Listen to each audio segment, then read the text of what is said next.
ካናዳውያን ለአሜሪካ ያላቸው አመለካከት አሽቆልቁላል ስለመባሉ የአልበርታ ፍርድ ቤት የካናዳው ታዋቂ ጠበቃ ንብረት ታግዶ እንዲቆይ ስለመወሰኑ የአሜሪካ የገንዘብ ተቋም የፕሬዝዳንቱ ምስል ያረፈበትን አዲስ ሳንቲም ማምረቱን ስለመጀመሩ ተጨማሪ የነዳጅ ማስተላለፊያ መስመሩን ልዘጋ እንደምትችል ኢራን ስለማስጠንቀቋ ጂብራልተርና ስፔንን የሚለየው ድንበር ስለመከፈቱ በሌፍተናንት ጀነራል ታደሰ ወረደና በአሜሪካው አምባሳደር መካከል ሊደረግ የነበረው ንግግር በጸጥታ ኃይሎች ስለመከልከሉ በኢትዮጵያ ኤሌክትሪክ አገልግሎት ተጠቃሚ መሆን የሚችሉት ከአራት ዜጎች አንድ ብቻ መሆኑን አንድ ጥናት ስለማመልከቱ ሰላም ጤና ይስጥልን። ከብርሃን ቲቪ የሰዓቱን ዜናዎች አሁን እንነግራችኋለን።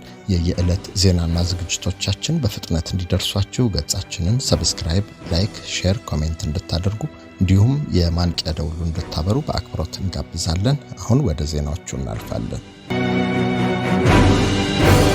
ካናዳውያን ለአሜሪካ ያላቸው አመለካከት መቀነሱ ተነግሯል። ይበልጡን ለቻይና ያደላሉ ምን የተባለው የፒው ምርምር ማዕከል ይፋ ባደረገው አዲስ ዓለም አቀፍ ጥናት መሰረት በካናዳውያን ዘንድ ለአሜሪካ የሚሰጠው እይታ በከፍተኛ ደረጃ አሽቆልቁሏል። በጥናቱ ከተሳተፉ ካናዳውያን መካከል ለቻይና አዎንታዊ እይታ ያላቸው ዜጎች ቁጥር ለአሜሪካ አዎንታዊ እይታ ካላቸው ዜጎች መብለጡ ተገልጿል። ይህ የተደረገው ጥናት እንደሚያሳየው 44 በመቶ የሚሆኑ ካናዳውያን ለቻይና አዎንታዊ ወይም በጎ አመለካከት ሲኖራቸው በአንጻሩ ለአሜሪካ ተመሳሳይ በጎ እይታ ያላቸው ዜጎች 33 በመቶ ብቻ ናቸው ተብሏል። ይህ አሃዝ ከ3 ዓመት በፊት ከነበረው ሁኔታ ጋር ሲነጻጸር ትልቅ ለውጥ የታየበት ነው የተባለው። እንደ አውሮፓውያን አቆጣጠር በ2023 በተደረገ ጥናት 57 በመቶ የሚሆኑ ካናዳውያን ለአሜሪካ በጎ እይታ ሲኖራቸው ለቻይና በጎ እይታ የነበራቸው ደግሞ 14 በመቶ ብቻ ነበሩ። የምርምር ማዕከሉ ተመራማሪዎች እንደገለጹት ይህ በካናዳውያን ዘንድ የታየው የአመለካከት ለውጥ ከፕሬዝዳንት ዶናልድ ትራምፕ አስተዳደር ጋር ከተፈጠሩ ዲፕሎማሲያዊ ፍጥጫዎች ከአሜሪካ የውጭ ጉዳይ ፖሊሲ እንዲሁም አሜሪካን ለተለያዩ ዓለም አቀፍ ቀውሶች ከሰጠችው ምላሽ ጋር ተያይዞ የመጣ ነው ብለው ገምተዋል። ጥናቱ አክሎም ካናዳውያን ለቻይናው ፕሬዝዳንት ሺ ጂንፒንግ ያላቸው አመኔታ ለአሜሪካው ፕሬዝዳንት ዶናልድ ትራምፕ ካላቸው አመኔታ የላቀ መሆኑን አመልክቷል። 35 በመቶ ያህሉ ካናዳውያን በፕሬዝዳንት ሺ ጂንፒንግ ላይ እምነት ሲጥሉ በፕሬዝዳንት ትራምፕ ላይ እምነት ያላቸው ግን 20 በመቶ ብቻ መሆናቸውን ገልጿል። ይህ በአሜሪካ ላይ የታየው የእምነት ማሽቆልቆል በካናዳ ብቻ ሳይገደብ እንደ እንግሊዝ፣ ስፔን፣ ፈረንሳይና ኢንዶኔዥያ ባሉ ሌሎች የአሜሪካ የቅርብ ወዳጅ በሆኑ ሀገራት ጭምር መታየቱን በጥናቱ ተጠቅሷል። የአልበርታ ፍርድ ቤት የካናዳው ታዋቂ ጠበቃ ንብረቶች ታግደው እንዲቆዩ ያሳለፈውን ውሳኔ አራዝሟል። ውሳኔው ጠበቃው ከአገሬው ተወላጆች የባንክ አካውንት በሚሊዮን የሚቆጠር ዶላር ያላግባብ ወስደዋል በሚል ክስ ከተመሰረተባቸው በኋላ የተገኘ ነው። በካናዳ አልበርታ ግዛት የሚገኘው ፍርድ ቤት በነጻነት ወይም መገንጠል ጥያቄ መሪ እና ጠበቃ በሆኑት ጄፍ ራት ላይ የተላለፈውን ጊዜያዊ የንብረት እገዳ ውሳኔ እንዲራዘምና ይበልጡ እንዲጠብቅ ጠቅላይ ውሳኔ አስተላልፏል። ጠበቃውና የህግ ተቋማቸው እስከ ሐምሌ 20 ወይም ጁላይ 27 ድረስ ያሏቸው ንብረቶች በሙሉ በቃለ መሐላ እንዲያሳውቁ እንዲሁም እስከ ሐምሌ 28 ወይም ኦገስት 4 ድረስ የወሰዱትን የገንዘብ ዝርዝር ሪፖርት እንዲያቀርቡ ፍርድ ቤቱ አዟል። ውሳኔ የተላለፈው ጠበቃ ራፍ ቶልከሪ ፈርስት ኔሽን ከተባለው የአልበርታ ሰሜናዊ ክፍል አገር የተወላጆች ማህበረሰብ ጋር ለመታት ሲያደርጉት በነበረው የህግ ክርክር ሳቢያ ነው። ማህበረሰቡ ጠበቃው ከእምነት አደራ አካውንታቸው ላይ በሚሊዮን የሚቆጠር ዶላር ያላግባብ ወስደዋል ሲል ይከሳል። ጠበቃ ራፍ በበኩላቸው የቀረበባቸውን ውንጀላ የሐሰት ሲሉ አስተባብለዋል። የክርክሩ መነሻ እንደ አውሮፓውያን አቆጣጠር በ2017 የማህበረሰቡ ከፌዴራል መንግስት ካገኘው 57.6 ሚሊዮን ዶላር ካሳ ውስጥ ጠበቃው ለሰጡት አገልግሎት 11.5 ሚሊዮን ዶላር ወይም 20 በመቶ ድርሻ በመውሰዳቸው ነው። ፍርድ ቤቱ ይህንን ክፍያ ከመጠን ያለፈ በማለት ውድቅ ካደረገው በኋላ ጠበቃው 8.5 ሚሊዮን ዶላር እንዲመልሱ ትዕዛዝ አስተላልፎ ነበር። ይሁን እንጂ ጠበቃው የተወሰነውን ገንዘብ ለራሳቸው አካውንት ማዛወራቸውን ማህበረሰቡ ደርሶበታል።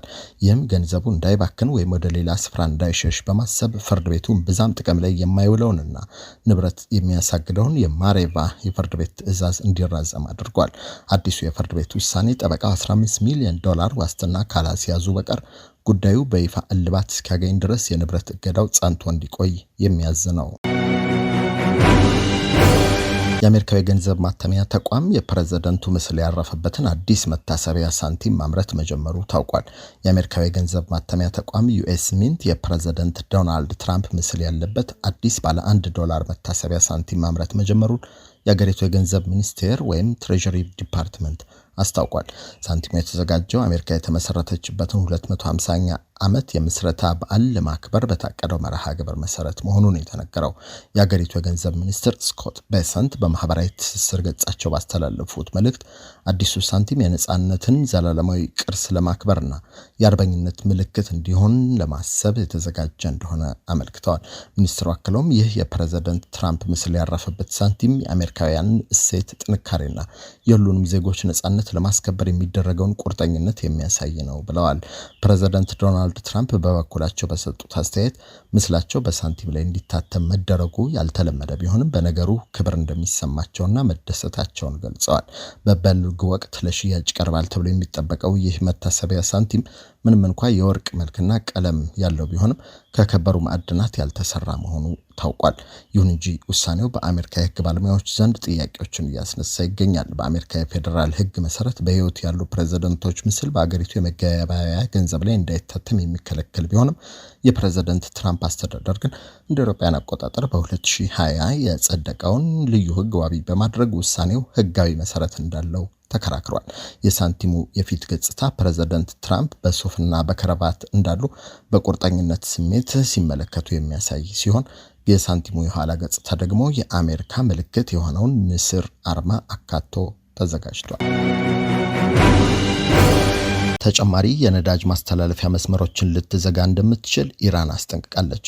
በአሜሪካና ኢራን መካከል ያለው ወታደራዊ ፍጥጫ ወደ ከፋ ምዕራፍ ተሸጋግሯል። አሜሪካ በኢራን ወታደራዊ ተቋማት ላይ ተጨማሪ ጥቃት መሰንዘሯን ተከትሎ ቴህራን ስትራቴጂካዊው የሆርሙዝ ሰርጥ ዝግ ሆኖ እንደሚቆይና በቀጠናው የሚገኙ ተጨማሪ የነዳጅና የጋዝ መላኪያ መስመሮችን ልትዘጋ እንደምትችል አስጠንቅቃለች። የአሜሪካ ጦር ማዕከላዊ እዝ በበኩሉ በድሮን በአየርና በባህር ኃይል የታገዘ የተቀናጀ ጥቃት መፈጸሙን ይፋ አድርጓል። በጥቃቱም የኢራንን የባህር መከላከያ መሰረተ ልማቶችና የክሩዝ ሚሳኤል ማከማቻዎችን ኢላማ ማድረጉን አስታውቋል። ይህ በሁለቱ ሀገራት መካከል ዳግም ያገረሸው ወታደራዊ ግጭት በዓለም አቀፍ የምጣኔ ሀብት መረጋጋት ላይ ከፍተኛ ጥላ ማጥላቱ ተነግሯል። በተለይም በሆርሙዝ ሰርጥ በኩል የሚደረገውን የነዳጅ ትራንስፖርት በማስተጓጎሉ ምክንያት በዓለም አቀፍ ገበያ ላይ የነዳጅ ዋጋ በከፍተኛ ሁኔታ እንዲጨምር ሰበብ ሆኗል የተባለው። በሌላ በኩል የአሜሪካው ፕሬዝዳንት ዶናልድ ትራምፕ ለቴህራን ጠንከር ያለ ማስጠንቀቂያ ሰጥተዋል። ፕሬዝዳንቱ ኢራን በአስቸኳይ ወደ ድርድር የማትመለስ ከሆነ ከዚህ የባሰ ተጨማሪ ወታደራዊ ጥቃት እንደሚከተል አስታውቀዋል። ጉዳዩን በቅርበት የሚከታተሉ የፖለቲካ ተንታኞች በቀጠናው ያለው ውጥረት ካልረገበ የዓለም የኃይል አቅርቦት ቀውስ ይበልጥ ሊባባስ እንደሚችል ስጋታቸውን እየገለጹ ይገኛሉ።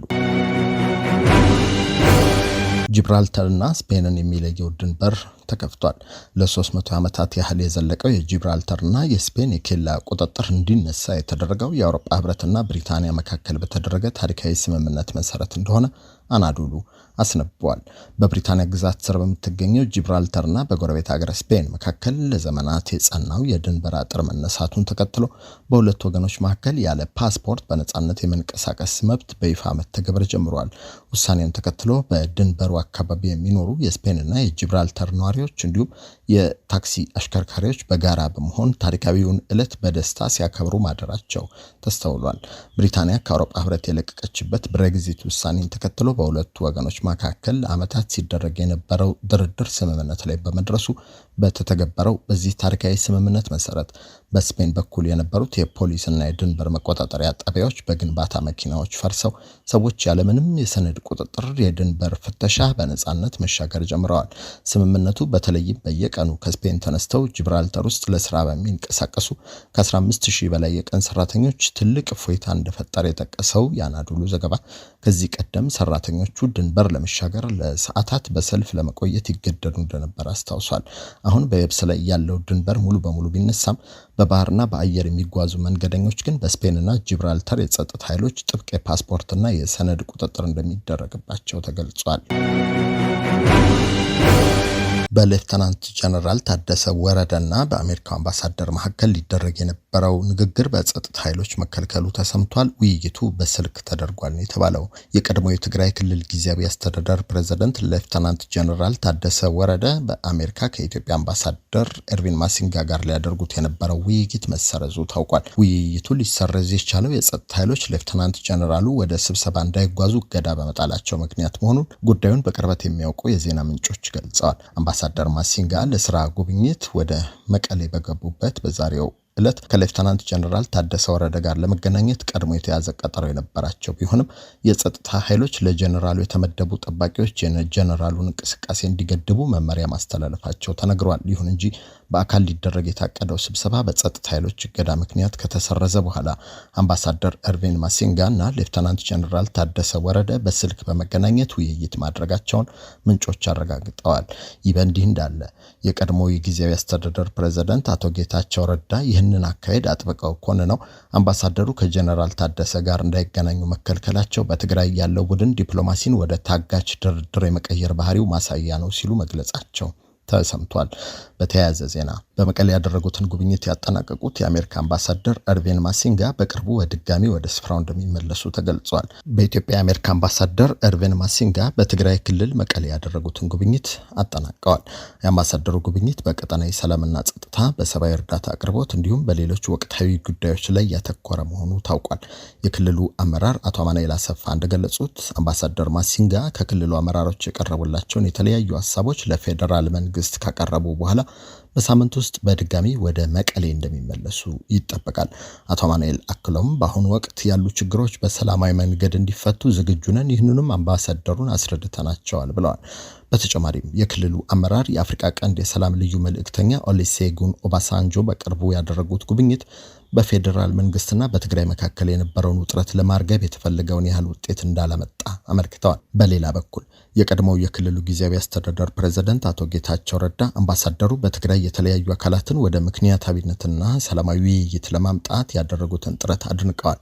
አምባሳደር ማሲንጋ ከተለያዩ የፖለቲካ ኃይሎች ከሲቪል ማህበረሰብና ከማህበረሰብ መሪዎች ጋር መወያየታቸውንም ነው የገለጹት። ሆኖም አቶ ጌታቸው ረዳ አምባሳደሩ ከጀነራል ታደሰ ወረደ ጋር እንዳይገናኙ መከልከላቸውን ገልጸዋል። አቶ ጌታቸው ጉዳዩን ሲያስረዱም በትግራይ ያለው ቡድን ህዝቡን መደራደሪያ በማድረግ ጥቅም ለማግኘት የሚሄድበት መንገድ አደገኛና ውጤት የሌለው ነው ካሉ በኋላ አምባሳደሩ ከጀነራል ታደሰ ጋር እንዳይገናኙ መከልከላቸው ቡድኑ ዲፕሎማሲን ወደ ታጋች ድርድር የመቀየር ባህሪው ማሳያ ነው ሲሉ ወቅሰዋል። በኢትዮጵያ ኤሌክትሪክ አገልግሎት ተጠቃሚ መሆን የቻሉት ከ4 ዜጎች አንድ ብቻ እንደሆኑ አንድ ጥናት አመልክቷል። በቂ የፋይናንስ እጥረትና የመንግስት ሞኖፖሊ በምክንያትነት ተጠቅሰዋል። የኢትዮጵያ ላለፉት ዓመታት በኤሌክትሪክ ኃይል ማመንጨት አቅምና ብሔራዊ የኃይል አውታር በመዘርጋት ረገድ ከፍተኛ ኢንቨስትመንት ቢዘረጋም አሁንም አስተማማኝ የኤሌክትሪክ አገልግሎት የሚያገኙት ከ4 ኢትዮጵያውያን መካከል አንዱ ብቻ ናቸው ተብሏል። አፍሮ ባሮሜትር የተሰኘው ተቋም ባደረገው ጥናት በተለይም የገጠር ማህበረሰብ አሁንም በተመጣጣኝ ሁኔታ አገልግሎት እንዳልደረሰው ጠቁሟል። ተቋሙ ይፋ ባደረገው መግለጫ ቁጥር 1203 ላይ እንዳመለከተው ግማሽ ያህሉ ኢትዮጵያውያን ብሔራዊ የኤሌክትሪክ ኃይል አውታር በደረሰባቸው አካባቢዎች የሚኖሩ ቢሆንም ከኃይል አውታሩ ጋር የተገናኙት 43% ብቻ ናቸው። ከነዚህ መካከል አብዛኛውን ጊዜ ወይም ሁል ጊዜ የሚሰራ አስተማማኝ ኤሌክትሪክ ኃይል የሚያገኙት 26% የሚሆኑት ዜጎች ብቻ መሆናቸውን ጥናቱ አመልክቷል። ይህ ግኝት ይፋ የሆነው ኢትዮጵያ ከ5000 ሜጋዋት በላይ ያመነጫል ተብሎ የሚጠበቀውን ታላቁን የኢትዮጵያ ህዳሴ ግድብ ግንባታ ማጠናቀቋን ጨምሮ በኃይል ማመንጨት ላይ ሰፊ ኢንቨስትመንት በዘረጋችበት ወቅት ነው። ይሁን እንጂ ሪፖርቱ እንደሚያሳየው ሀገሪቱ በአሁኑ ወቅት የምታመነጨው 9761 ሜጋዋት ብቻ ሲሆን ይህም ከ60000 ሜጋዋት በላይ የሚገመተው የታዳሽ ኃይል አቅሟ ከ1/6 በታች መሆኑን ያሳያል። የአፍሮ ባሮሜትር ሪፖርት ለዚህ ክፍተት በከፊል የሚከተሉትን ዋና ዋና ምክንያቶች አስቀምጧል። የመጀመሪያው በቂ የገንዘብ ድጋፍ ወይም የፋይናንስ አለመኖር፣ ከዛም በተጨማሪ ደካማ የጥገና ስርዓት፣ በመንግስት የተያዘው ኤሌክትሪክ ማመንጨት ሞኖፖሊ ወይም ብቸኛ ባለቤትነት ተጠቅሰዋል። ሪፖርቱ ለእነዚህ ግኝቶችና መነሻዎች የመንግስትን ብሔራዊ የኤነርጂ ስምምነት፣ የዓለም ባንክ ግምገማዎችና በቅርቡ በዘርፉ የተደረጉ ምሁራዊ ጥናቶችን ዋቢ አድርጎ አቅርቧል። ከብርሃን ቲቪ እነኚህን ዜናዎች ስንነግራችሁ ቆይተናል።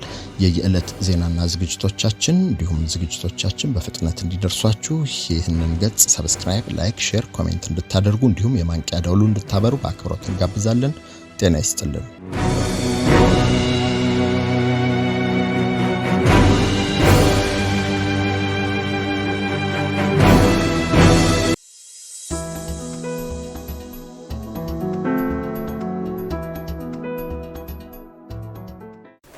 Are you a young person trying to figure out your next move? Or a young parent who needs real support, not just advice? We have built something for you. A community, a network, a place where you belong. And mentors who looks like you. Who have been where you are and want to help you get where you are going. Are you ready to take your first step? Go to sankofamentorship.org right now. Hit the Get Involved button and you can become a mentee, become a mentor, or involve as a volunteer. And let's build your future together. See you inside!